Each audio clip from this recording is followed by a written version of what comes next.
인생을 바다에 비유를 많이 합니다. 망망대해 바다를 보면 끝없이 펼쳐져 있는 수평선을 보잖아요. 때로는 우리의 삶에 아무 일도 일어나지 않고 세월이 흘러가는 것 같지만 우리는 수많은 유혹과 나를 여기서 멈추게 하는 내 자신과 싸워서 이겨내고 있습니다. 우리는 알고 있죠? 아무것도 하지 않으면 아무것도 일어나지 않는 법이라는 걸. 오늘은 45세 나이에 회사를 일으켜 세운 셀트리온의 서정진 회장의 삶을 대하는 마인드에 관한 영상을 보시겠습니다. 영상을 통해 우리 안에 뜨거운 불꽃이 다시 일어나길 바랍니다. 도전해 보라고 하면 많은 사람이 늦었다고 그래요. 나 45살에 시작했거든요. 저는 우연히 아주 운이 좋아가지고 만 32살에 대우그룹에 임원이 된 적이 있었어요. 근데 뭐 어떻게 해서 됐냐고 그러는데 그건 난들 모르죠. 그때 김문중 회장이 시켜줬으니까 된 거니까 그 양반 맘인데. 근데 하여튼 그 양반한테 필요했던 사람으로 인정받은 게 32살이었어요. 그래서 난 처음에 농담인 줄 알았는데 어느 날 초인종이 울려서 갔더니 한 60된 양반이 왔더라고요. 그래서 당신 누구냐니까 오늘부터 당신을 모시기로 한 기사라는 거예요. 그래가지고 회사로 출근해야 되니까 모시러 왔대. 그래서 앞심 운전석에는 나이 60된 양반이 운전을 하니까 부동자세로 앉아서 출근을 했어요. 그래가지고서는 갔더니 이게 리얼 상황이더라고요. 그래서 그때 대우그룹이 하는 세계경영이라고 하는 부위를 책임지는 임원으로 갔어요. 난 32살 때 내 나이가 무지장 많은 줄 알았거든요. 참 열심히 했어요. 그런데 내가 몰랐던 거는 우리나라가 IMF가 오는 걸 몰랐었어요. 근데 IMF가 오는 때 대우그룹은 자금 조달을 전부 해서 했었어요. 그러다 보니까 금융이 돌아가지가 않는 거였어요. 그게 대우그룹이 무너지게 된 계기예요. 그러고 나니까 누군가는 뭐 경영 책임을 져야 될 것 같아서 제일 먼저 사표 쓰고 나온 게 나중에 보니까 저더라고요. 그래서 셀러리맨을 그만둔 게 99년 12월 31일이었어요. 그게 내 나이 45이었습니다. 그래서 45에 이제 정년 퇴임을 한 거예요. 그래서 이제 취직을 하려고 했더니 그 당시에 워낙 분위기가 안 좋아서 취직이 안 되더라고요. 그래서 이제 백수가 2000년 1월 1일 날 이제 백수가 됐는데 백수가 됐더니 여러 사람들이 뭐 전화가 오는데 특히 처갓집 식구들이 전화를 많이 해주더라고요. 그래서 그동안 고생했다고도 하고 그러더니 꼭 끝머리 묻는 말이 뭐 할 거냐고 물어보더라고요. 그래서 하여튼 생각이 있다고 그랬더니 그거 한 나흘 당했더니 할 수 없이 나도 사업해야 되겠다고 얘기가 나오더라고요. 그래가지고 사업을 하겠다 그랬더니 내가 당신은 그런 결정을 할 줄 알았다는 거예요. 그랬더니 이제 제 밑에 있던 부하들이 그 6명이 따라 나옵니다. 그래서 왜 따라 나왔냐 그랬더니 살아도 죽고 같이 살고 죽어도 같이 죽어야 된다고 그러길래 할 수 없이 그래 그랬더니 마누라가 사업하라고 나한테 5천만 원을 줍니다. 그래서 5천만 원을 주길래 5천만 원 가지고 회사를 차렸어요. 뭘 하려고 회사를 차린 게 아니라 그냥 차린 거예요. 그래서 안 되겠길래 도망을 가기로 생각하고 미국으로 가겠다 그랬더니 다들 현명한 선택이래요. 그러니까 그 큰 물에 가서 놀아야 된다는 거야. 그래가지고서는 미국 갈 때 여러 사람들이 잘 가라고 하는데 그게 다시는 돌아오지 말라는 인사말하고 갔더라고요. 그래서 이제 제일 먼저 LA를 갔는데 거기 갔던 사람들이 왜 왔냐고 하길래 사업 구상하러 왔더니 세탁소 하는 사람은 나한테 세탁소 하라고 그러더라고요. 그러면서 자기 거 싸게 팔 테니까. 그 다음에 식당 하는 사람은 뭐니 해도 식당이라는 거야.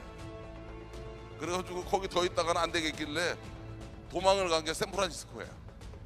그러고 이제 며칠 밤 지난 다음에 이렇게 바깥에 나가 보니까 거기가 바이오밸리입니다. 거기가 바이오는 뭐고 제약사본 뭔가 하고서는 이제 공부를 하기 시작했어요. 이게 이제 쉽게 말하면 벤치마킹이 안 필요한 거예요. 자료가 다 있으니까.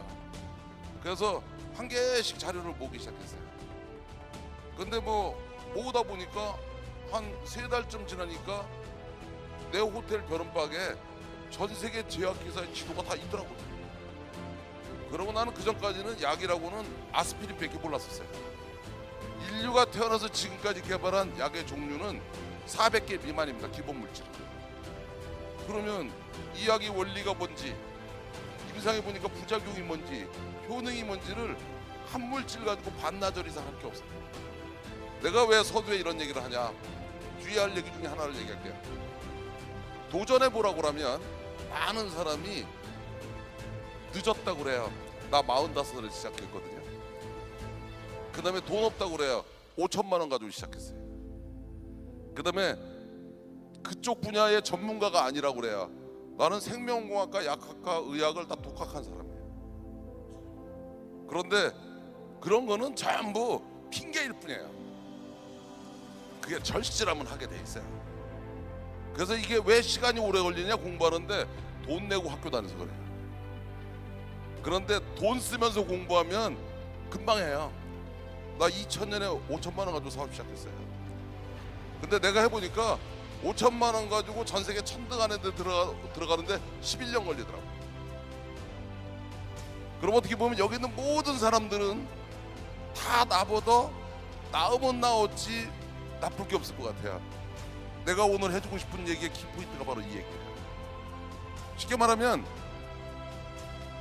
이런 위기일 수도 있고 기회일 수도 있다고 했는데, 이게 위기일까 기회일까 망설일 거 뭐가 있어요. 하다가 실패하면 다시 하면 되는 건데, 이제부터는 진짜 죽을 정상을 또 가는 거에는 길이 없었어요. 그리고 8년이 지났어요. 그랬더니 제가 2000년에 하던 얘기를 전 세계 제약업계가 하기 시작했어요. 그래서 사업한 지 딱 17년 지났어요. 전 세계 제약업계에서 셀트리온 회사를 모르는 회사는 없습니다. 내가 성공하게 된 가장 큰 이유는 딱 뭐냐? 간단해요. 사업하는 사람들이요, 처음에 이제 성공한 사람들이 물어보면 왜 사업을 시작하셨습니까? 그럼 거창하게 얘기하는데, 왜 사업 시작했냐? 취직이 안 되니까 사업 시작하는 거야. 그래서 취직이 되면 사업을 안 하지. 나도 대구에서 그만두고 재취업이 됐으면 사업 안 했어요. 그 다음에 처음에는 왜 충울증살tum이 일어나느냐? 안 망하려고 하는 거예요. 망하면 큰일 나니까. 단계를 넘었으면 돈 벌으려고 하는 거예요. 왜냐면 이왕 했으면 벌고 싶으니까. 그 다음에는 이제 가급적이면 좀 더 큰 꿈을 꾸리려고 그래요. 그러다 보면 이 나라에 도움이 되는, 이 민족에 도움이 되는 이런 꿈을 꾸게 되더라고요. 그 다음에는 이제 뭐를 하기 시작하냐면 어려운 사람이 눈에 보이기 시작해요. 그러면 그 사람들을 위해서 내가 무언가를 해보고 싶은 생각이 들기 시작해요.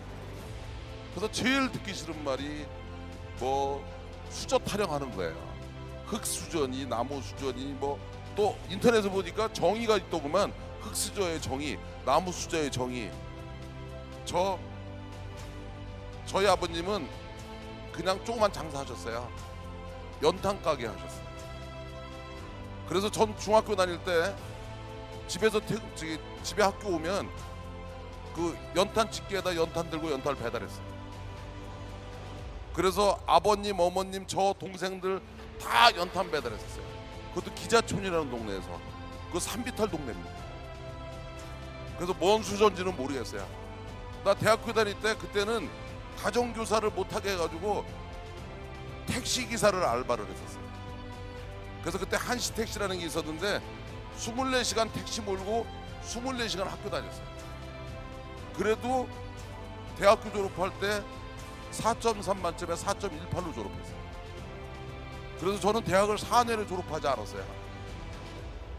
그래서 제가 우리나라에서 문교부 공대 출신 중에는 조기 졸업 1호입니다. 그래서 24시간은 택시 몰고 24시간 학교 다녔어요. 그러다 보니까 젊은 나이에 대우그룹의 임원이 됐는지 몰라요. 그런데 사업하면서나 봉급지면서 똑같았던 거 하나는 단 하루도 그냥 살지는 않았어요. 그래서 나는 똑똑하다 안 똑똑하다는 중요하지 않다고 생각해요. 습관입니다. 생활 습관. 특히 뒤에 있는 학생들, 젊은 사람들, 여기도 젊은 사람들 많이 있잖아요. 젊은 사람들이 제일 가지고 있는 큰 재산은 뭐냐? 젊은 시절에 있는 하루의 시간입니다. 그 시간을 어떻게 쓰느냐가 본인의 미래를 결정하는 거예요. 이것은 기회일 수도 있고 위기일 수도 있고, 그런데 그 선택은 여러분이 하는 것이다. 그다음에 내가 했던 케이스는, 내 경험은 잘난 척하고 하려고 한 게 아니라 여러분도 할 수 있다는 얘기 해주려고 한 거예요. 왜냐면 나도 했으니까. 나 그렇게 대단한 사람 아니었으니까. 그러면 나도 할 수 있어, 그렇게 생각하면 돼요.